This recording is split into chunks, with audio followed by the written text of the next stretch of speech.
Welcome to Crisis in Perception, where we examine the systems shaping our world.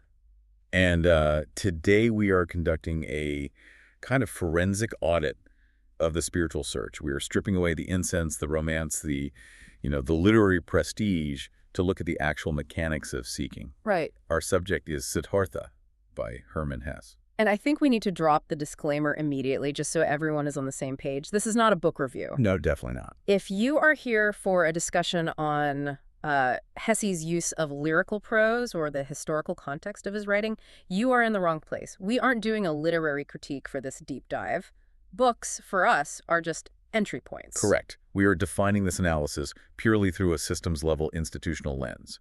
We're treating the character of Siddhartha not just as a literary hero, but as a user navigating and ultimately dismantling a series of identity systems. Because identity is a system. Exactly. Identity is a system. And the core conflict we're analyzing today is between two massive opposing architectures. Okay, lay those out for us.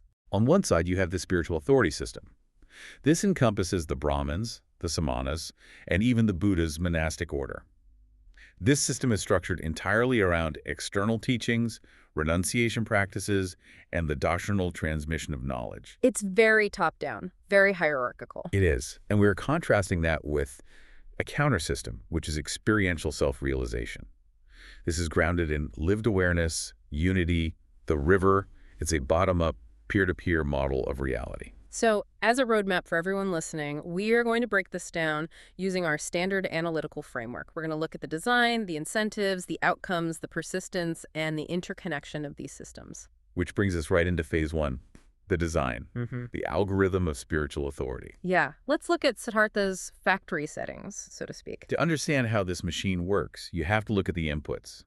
He is introduced as the handsome son of the Brahmin. The young falcon. Right. He is the prototype of success within that specific system. He's intellectually dominant. If the Brahmanic system were a modern university, he's the guy who... He ruins the curve for everyone else. He absolutely ruins the curve. He's the valedictorian. He has maximized all the stats of this spiritual institution. Which is such an interesting design choice for a case study, right? Usually you analyze a system from the perspective of someone who is marginalized by it or failing at it. Exactly. But he's the guy who has already won the game. He isn't rejecting the system because he couldn't hack it. He's rejecting it because he beat it and realized the prize was empty. That is a crucial distinction. Let's look at the daily routine of that Brahmin system as an input and output machine. What is the actual data being fed to the user here? Well, the inputs are heavy on textual and authoritative data. You have the verses of the Rig Veda, you have the teachings of the wise men, and you have the art of debate, which is basically the processing power. It's a curriculum designed to just saturate the mind with external, holy content. And the output processes are highly ritualized maintenance. The ablutions, for example. Washing away the sin. Right, physically washing away sin every single day. Plus the sacrifices, which establish a completely transactional relationship with the divine. You input butter or grain, the system outputs favor. And then there's the meditation, the Om. The text uses a very technical, almost weaponized metaphor here. It says Om is the bow, the arrow is the soul. Yeah, I love that metaphor because it implies a target. It frames enlightenment as a technical competency. Like a skill shot. Exactly. It's like if I just calibrate my scope correctly and control my breathing, I can essentially snipe God. It assumes that knowing the methodology equals being the result. But here is the systemic flaw, the bug in the source code. The text says the wise Brahmins had filled his expecting vessel with their richness. But the vessel wasn't full. Right. His spirit was not content.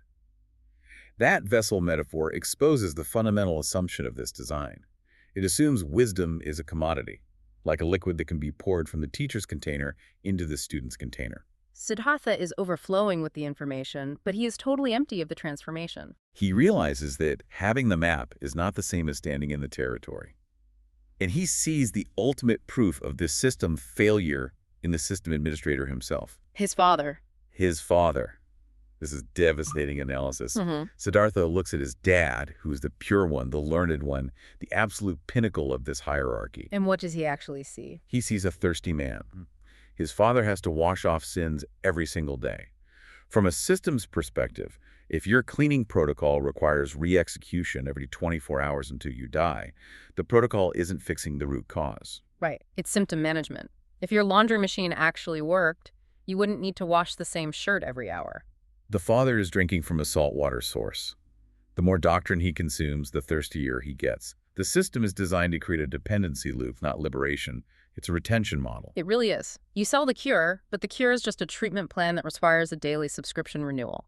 So, recognizing this design failure, Siddhartha initiates a hard pivot. He uninstalls the software. And he downloads a completely new operating system. He joins the Samanas. The anti-Brahmins. Yeah, the withered men, the jackals in the realm of humans. This is a massive, radical design shift. It feels like leaving a highly manicured, stuffy cathedral and walking directly into an underground punk squat. It's the algorithm of negation. If Brahmanism was about accumulation, getting more verses, more status, more sacrifices, the Samana system is entirely about reduction.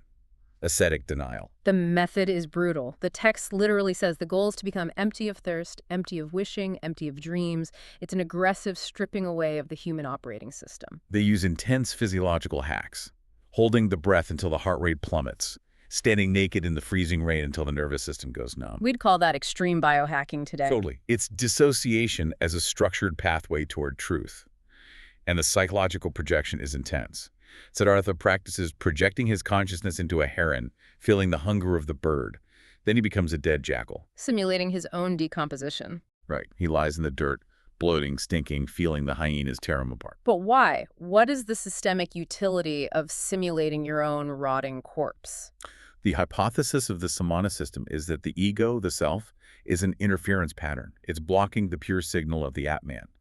So if you can completely destroy the receiver, your senses, your memories, your desires, the only thing left will be the divine signal. Okay, so Brahmanism tries to add enough holy content to crowd out the human error. Right. And the Samanas try to subtract the human entirely to reveal the divine underneath. Precisely. They're opposite directions, but they share the exact same systemic flaw. They both view the self as a problem to be solved through an aggressive external methodology. Which brings us perfectly into phase 2, incentives. If these systems are so demanding standing in thorns, memorizing endless texts, why do they trap people? What is the architecture of obedience here? Well, institutional spirituality rewards conformity and discipline. In the Brahmin system, the incentive is social capital. Right. Siddhartha was on track to be a prince among Brahmins. He had guaranteed respect, comfort, and institutional authority. Plus the ultimate deferred compensation plan. The heavenly world. You put your head down, do the work now, and cash out after you die. Very stable. But the Samana incentive is different. It's about spiritual superiority. Oh, the arrogance of the ascetic. Exactly. They get to look at the ordinary folks in the villages, the merchants, the lovers, and feel this deep, disdainful superiority. Like, I am not trapped in your petty little matrix. I am above hunger. I don't need what you need, therefore I am better than you. But Siddhartha is too sharp for that. He audits this incentive structure and finds a much darker truth. This is the ox driver insight. One of the most cynical and brilliant moments in the whole narrative. It really is. He tells his friend Govinda that the ox driver who gets blackout drunk at the inn falls asleep and feels no pain.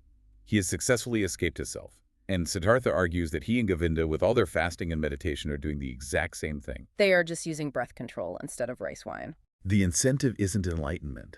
The incentive is relief. It's an analgesic. They are just numbing the pain of existence. He realizes that learning to walk on water is pointless if your only motivation is that you're terrified of swimming. And that breaks the spell. If 3 years of extreme starvation just gets you to the same mental state as a guy drinking cheap wine at noon, your system is terribly inefficient. So he drops it. And this leads to the next massive disruption in his journey. Gautama, the Buddha. The Buddha represents a third, incredibly sophisticated system. And initially, Siddhartha is absolutely mesmerized. But look at the source detail here. He isn't impressed by the magic or the reputation. No, he's impressed by the visual perfection of the man. The quietly dangling hand. Yeah, that specific detail. There is no striving, no effort. The Brahmins and the Samanas were always sweating, always trying so hard to be holy. In the Buddha, he sees someone who has actually finished the work. But because Siddhartha refuses to accept secondhand enlightenment, he can't just follow the vibe. He has to check the code, and he finds a gap. The gap argument. This is peak systems analysis. He goes to the Buddha and essentially says, your system of logic and cause and effect is flawless. It's a perfect physics engine for how reality works. Everything causes everything else. But Mhm. the doctrine of salvation, the moment of enlightenment, is a gap in that chain of causality. It is a glitch. Siddhartha points out that the Buddha's enlightenment was an experience. It was a rupture in the timeline. It wasn't a logical conclusion that can be mathematically deduced. And you cannot teach a rupture.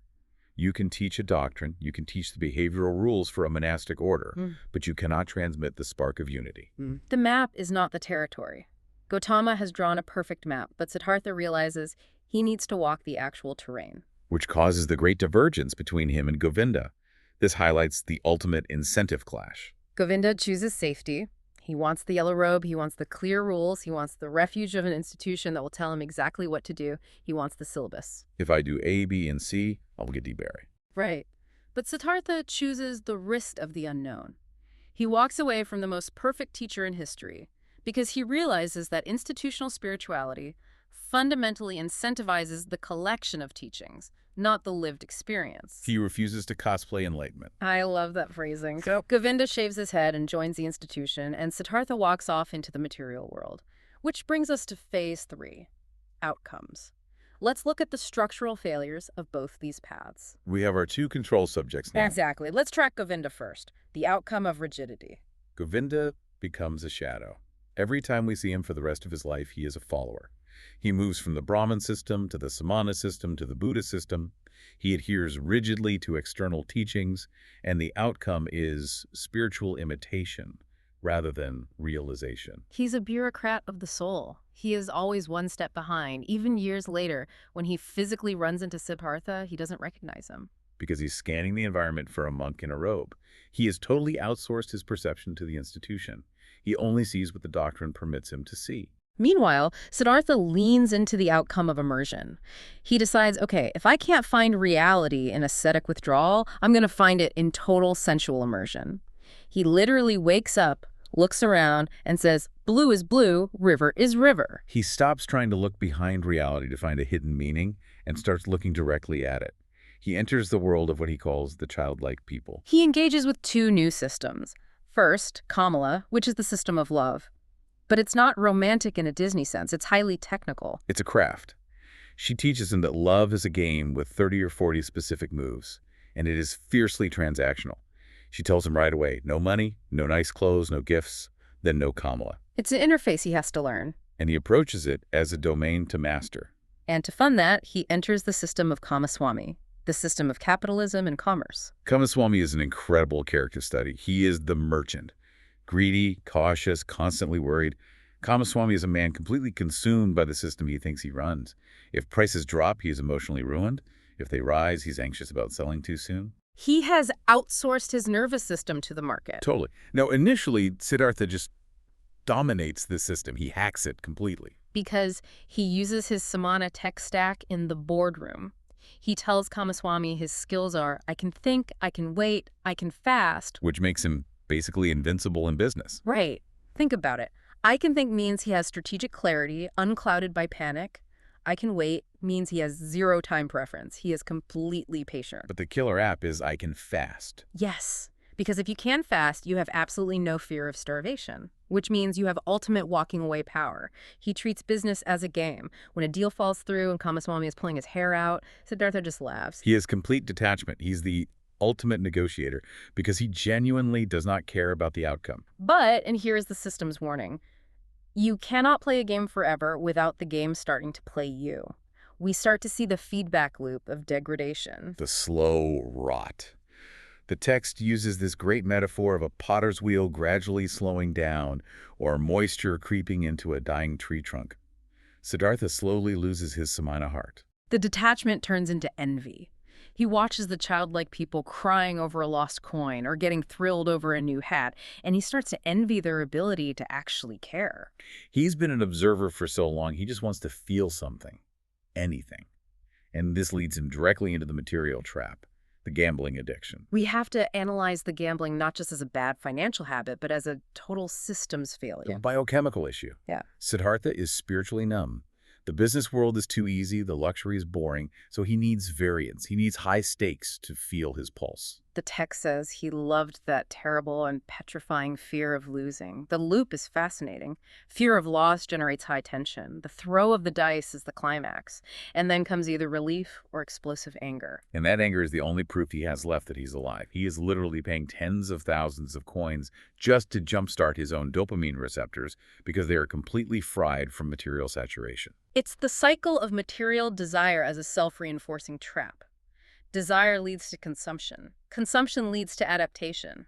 The new shiny thing is boring now, which leads to deeper dissatisfaction, which demands more extreme desire. And the outcome? He becomes ugly, sick, and rich. The bird in his chest dies. Total spiritual necrosis. He has maximized every metric of the material world: wealth, sex, status, and it drives him to the edge of the river to kill himself. He is hanging over the water, ready to just let gravity end the system. He wants to destroy the hardware of his body to force the software to stop running. But then, the reset. Oh. Just a single syllable bubbling up from his subconscious, it breaks the persistence of this suicidal feedback loop. It's a hard reboot. He falls into a deep sleep and wakes up realizing he had to become a fool to find his At-Man again. He had to sin to be able to live. Which brings us to phase 4, persistence. Why do these systems, ascetic denial and material excess, why do they endure if they predictably lead to burnout or despair? Existential anxiety. There are both highly structured responses to the absolute terror of time and the self. Break that down. How does the ascetic flee time? The samana tries to kill the self defensively. If I'm nothing, if I want nothing, then the passage of time and the pain of loss cannot hurt me. You can't fire me, I quit. Right. And the materialist? The merchant tries to distract the self with objects. If I am frantically busy and surrounded by expensive, durable goods, maybe I won't notice that I'm dying. There are opposite strategies to avoid the exact same reality. And these systems reinforce themselves through institutional loops. Think back to the father. When young Siddhartha stands in the room and refuses to move until he is allowed to join the samanas. The father paces all night. The system cannot rest when the subject refuses to obey. It causes a glitch. But eventually, the father goes back to sleep. He returns to tradition. He prioritizes the survival of the institution over the anomaly of the individual. Doctrine demands obedience, which validates the doctrine, ensuring continued institutional authority. And the material reinforcement loop is just as stubborn. We touched on it with the gambling. The economy of samsara relies on the fact that its products do not provide lasting satisfaction. If buying the house actually made you permanently happy, the whole consumer system would collapse. It requires your dissatisfaction to persist. Which feeds right into phase 5, interconnection. How do these systems nest inside each other? And the most heartbreaking example of this is Siddhartha's son. This is where the irony teaks. Siddhartha is now living by the river with the ferrymen. He has finally found unity. And then his son, raised in the city by Kamala, is dumped into his lap after she dies. And Siddhartha, the ultimate rebel, the man who walked away from the Brahmins, the ascetics, and the Buddha, becomes his own father. He becomes the system administrator. He tries to force the simple life onto this kid. He preaches patience and kindness as if they are doctrinal rules. But the boy is entirely a product of the material system. He wants a soft bed. He wants servants. He looks at Siddhartha and just sees a dirty, boring old man. And Siddhartha tries to love him into submission. Which is just another system of attachment. He realizes that love, in that possessive form, is samsara. It's suffering. You cannot compel someone to experience your realization. You cannot force enlightenment onto someone else's timeline. The son eventually snaps, steals the ferryman's money, the ultimate symbol of the material system, and runs back to the city. And Siddhartha chases him, but stops at the gates. He realizes the cycle is unbroken. He left his father, his son leaves him. He has to let the boy go face his own suffering, because suffering is the only curriculum that actually teaches. It's incredibly tragic, but systemically, it's the only outcome. And if we look at the modern connections here, they are everywhere. We can map these exact dynamics onto our world right now. Oh, absolutely. Look at organized religion. Ritual repetition. Right. The ablutions are essentially the ancient version of habit stacking. We use external behaviors, if I do this routine every morning, to try and hack an internal state. And what about Govinda? Govinda is the blueprint for modern guru-based authority structures, influencer culture. He's the guy listening to hours of self-help podcasts, but never actually changing his life. Exactly. He relies on external authority to do the thinking for him. He wants the top 5 shortcuts to enlightenment. And Kamaswamy is consumer capitalism. Hustle culture. He is the guy checking his crypto wallet at 3 in the morning. Wealthy, but completely soul-sick. And even the samanas. That is the secular mindfulness industry and the self-optimization culture. The biohackers. Fasting, plunging into ice baths, tracking every metric of sleep and ketones to optimize the vessel. But missing the point entirely. Mistaking the optimized hardware for the actual lived experience of the user, we polish the cup and ignore what we're drinking. So looking at Siddhartha's journey through these institutions, the religious, the ascetic, the commercial, the familial, what is the crisis in perception here? The crisis is fundamentally a misperception of what enlightenment or experiential wisdom actually is. First, it is the misperception of enlightenment as a destination. All these systems, Brahmanism, the samanas, capitalism, treat time as a linear progression. You put in the work, you climb the hierarchy, and eventually you arrive at the reward: salvation, spiritual purity, or retirement. But the river teaches something different. The river teaches that there is no time. The water is at the source, the waterfall, and the ocean all at once. Reality is simultaneous unity. But we perceive it as a linear track we have to desperately run down. And second part of the crisis. It's how external authority obscures direct experience. We mistake the map for the terrain. We hold the menu and think we've eaten the meal. Exactly. The crisis is believing that wisdom can be transferred through knowledge. As Siddhartha says, knowledge can be communicated. You can teach a method, but wisdom cannot be said. You have to find it and live it. Systems-level analysis clarifies this because it shows us that institutions are only capable of transmitting knowledge. They literally cannot transmit wisdom. That structural clarity changes everything. Siddhartha isn't a hero because he walked a straight, perfect path. He's a hero because he failed out of every single system until there were no systems left. He had to become empty to hear the river. Not the forced, hacked emptiness of the ascetic, but the genuine emptiness of someone who realizes the tools cannot save him. Before we wrap up, if you are listening to this, think about where you might be treating your own life as a series of prerequisites. Waiting to live until your vessel is perfectly full, using systems that were actually designed to keep you perpetually thirsty. We keep climbing ladders, hoping they lead to the sky, when the sky is already everywhere. Crisis in Perception examines how systems shape belief and how better tools help us see clearly. This project is free and publicly accessible. If you'd like to support the time, tools, and research behind Crisis in Perception, you can become a supporter on Patreon. For a shorter visual overview of this topic, see the mini explainer linked in the description. If you enjoy this kind of systems-level analysis, please like, subscribe, and comment with books or topics you'd like us to explore next.